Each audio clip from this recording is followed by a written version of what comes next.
ciri utama orang soleh itu kalau kebenaran tidak mendominasi bumi ini. Jadi ciri utama orang soleh itu seperti itu. Makanya kenapa saya milih manhaj. Tentu Habib Soleh tidak harus niru saya karena antar orang alim tidak boleh saling mengikuti. Tapi juga seterusnya nggak boleh saling ganggu.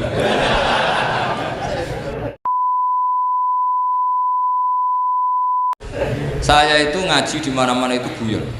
Karena bapak saya suka guyon, bangun suka guyon. Alasannya bapak dulu sederhana. Orang sudah nyari hiburan dengan maksiat. Sehingga agama ini harus membawa keceriaan sosial, membawa keceriaan hati. Karena Allah ngendikan kul bi fadlillah wa bi rahmati fa bidzalika falyafrahu. Orang tuh harus senang dengan kebaikan. Orang happy dengan tolal badru alaina, happy dengan manaqibul akhyar, dengan fadhailul akhyar.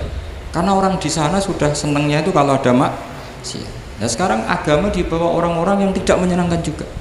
Masjid teko wis merengut. Ada muridnya salah duduk marah. Salah posisi meja marah.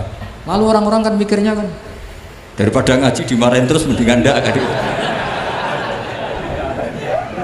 Makanya Nabi itu paling marah itu kalau satu kebaikan jadi problem. Mu'ad bin Jabal itu pernah ngimami lama sekali.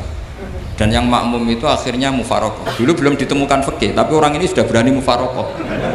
Jadi ini termasuk mujtahid sebelum tahu Fathul Mu'in, tahu Wahab, dia sudah berani mufarokoh. Jadi sudah luar biasa.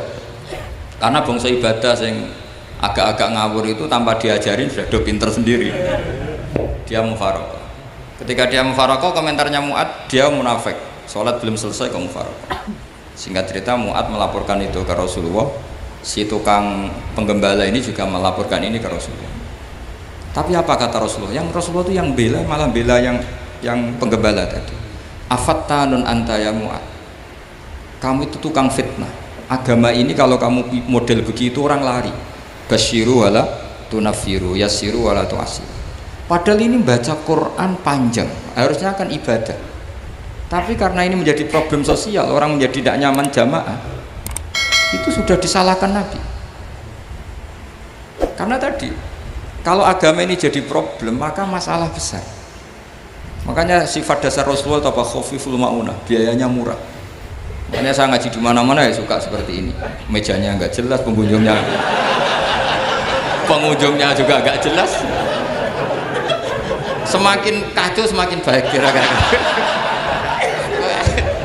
Ini pengunjungnya juga seperti ini. Nanti sampai yang pidato jadi tak beri hak gak jelek saya ini namanya aqomaddin. Kalau faman tarokaha fakot. Jadi pilihannya kalau gak aqomaddin ya ada maddin. Jadi kenapa banyak kiai yang ceria? Karena tadi satu-satunya cara kita menandingi hegemoni maksiat adalah pembawa taat itu ceria, karena orang itu mesti mencari kebahagiaan. Sebab itu para nabi itu mengajarkan agama ini dengan cara yang bahagia. Misalnya mangqala la ilaha illallah dakhalal jannah. Nabi tidak ngendikan gini, mangqala la ilaha illallah terus sholatnya benar, puasanya benar, belajarnya benar, jadi kiainya benar. Wah itu kalau itu panjang sekali, banyak yang nggak masuk surga.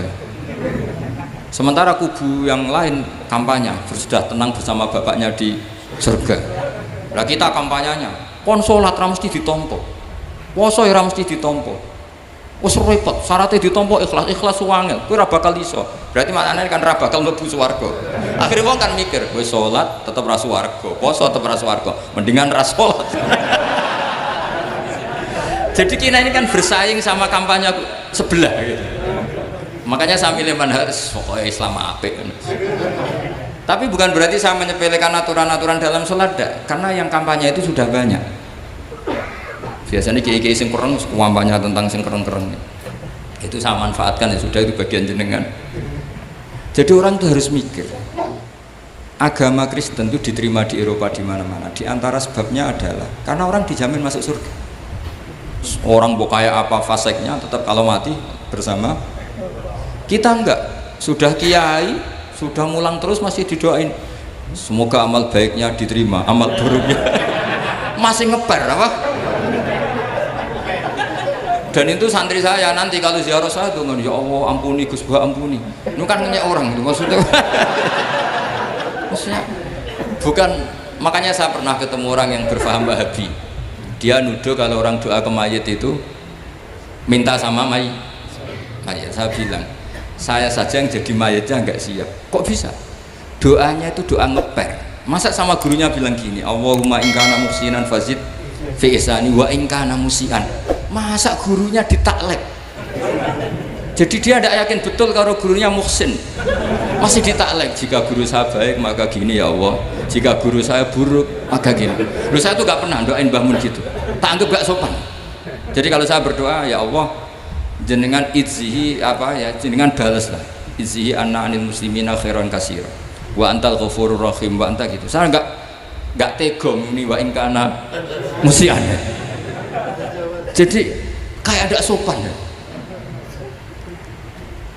Lo kalau aku yang mati sapi lagi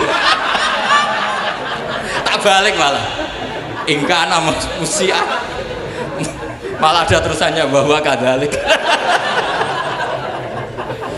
Jadi makanya mereka kan sering pakai dalil, andai kan tradisi itu benar maka yang paling pertama melakukan itu sahabat.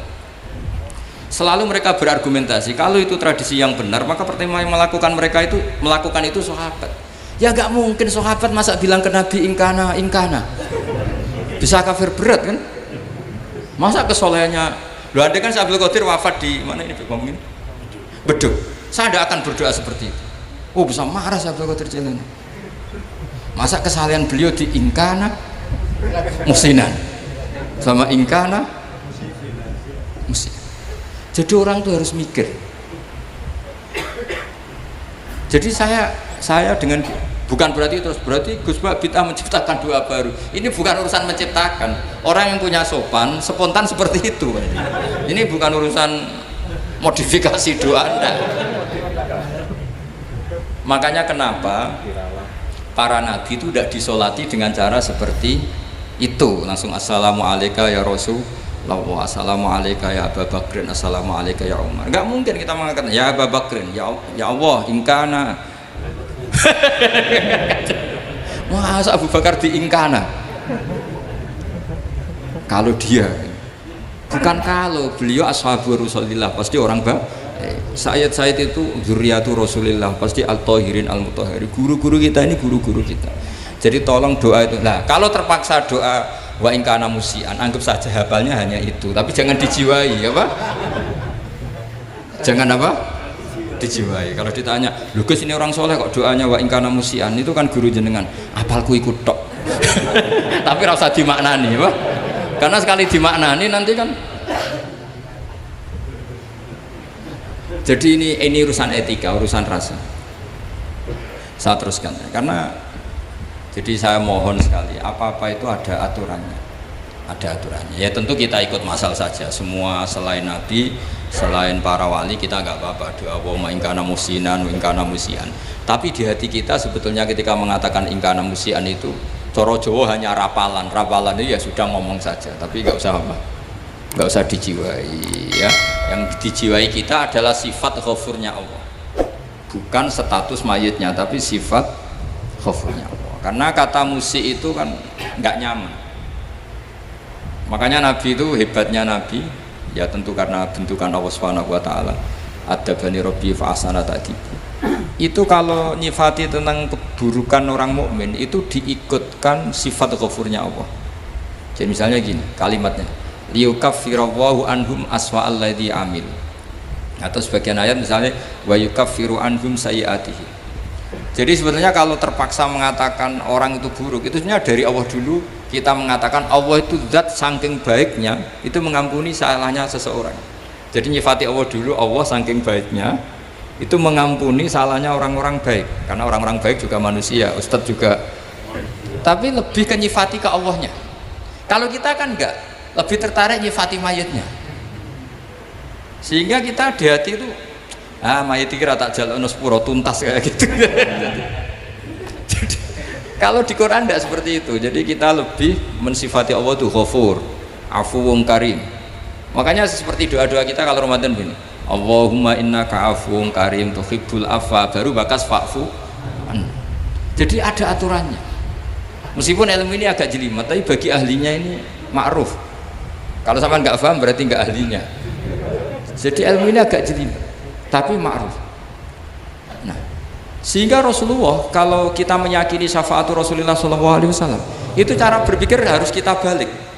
Misalnya begini, wong Islam nakale ngono, penggaweane maksiat kok disyafaati Kanjeng Nabi kurang penggawean. Caranya berpikir jangan gitu.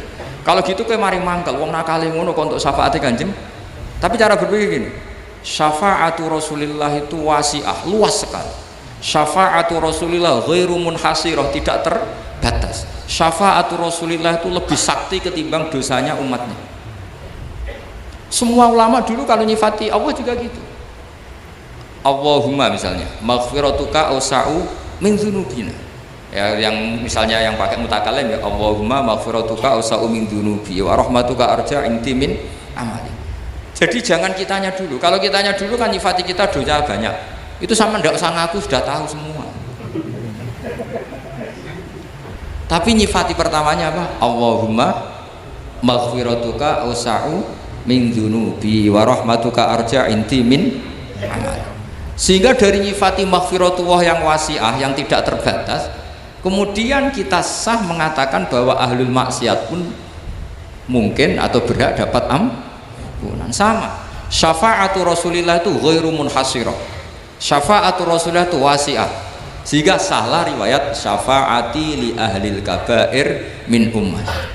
Itu bukan menyangkut melegalkan kabirah, bukan menyangkut mengesahkan orang Islam dosa besar karena nanti dapat syafaatnya Rasul.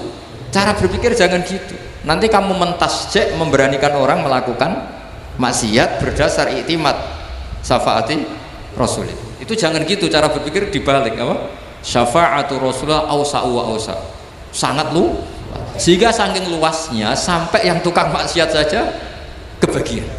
Sama rahmatnya Allah Ta'ala itu wasi'ah, rizkinya Allah ya wasi', sampai wong nganggur ya iso mangan ngono. Nah begitu juga rahmatnya Allah Ta'ala itu wasi'ah, sampai wong sing sumpek utange akeh ya iso guyu ngono.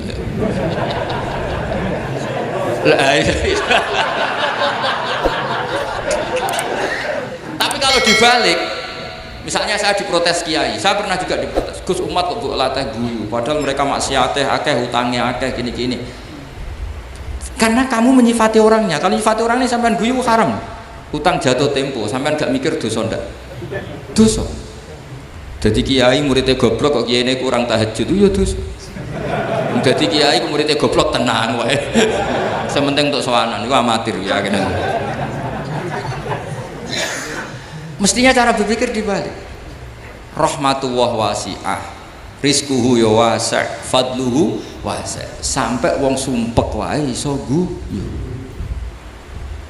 Sehingga kita ini sudah objek. Loh, kita ini tidak subjek di alam raya ini, kita tidak subjek tapi apa? Objek. Makanya saya berkali-kali mengatakan, mbok kayak apa sumpeknya kita, tetap wong iso guyu. Karena apa? Allah mensifati dirinya wa annahu wa adhaka wa abka. Allah itu adhaka, zat yang memberi orang iso guyu, wa abka lan zat sing maring wong iso nangis. Karena sifatnya Allah Ta'ala pasti nafidah, sifatnya Allah Ta'ala pasti terjadi, dan kita objek.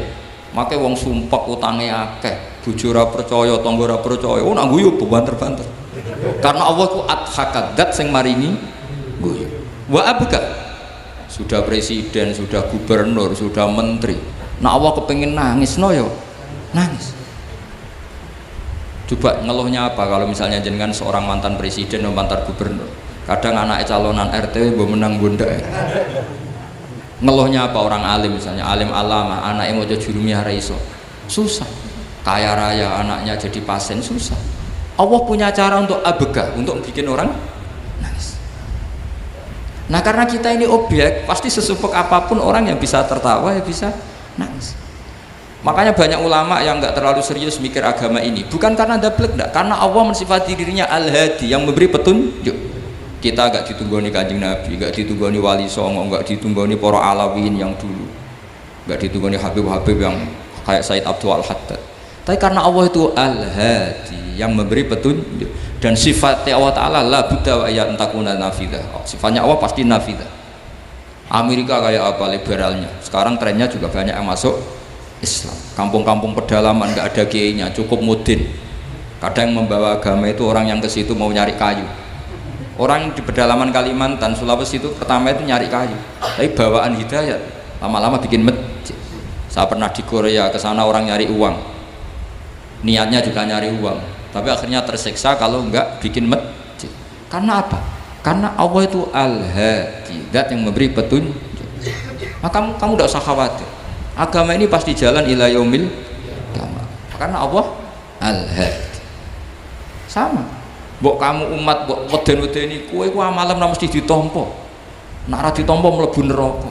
Ngono mulai ngaji ya tenang ae, tenang santai.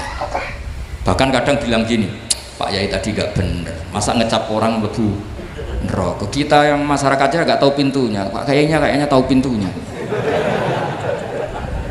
Karena orang itu punya cara. Loh ya betul. Orang Bedui itu kalau ngaji sama Nabi itu lebih unik timbang yang soleh, timbang yang pinter.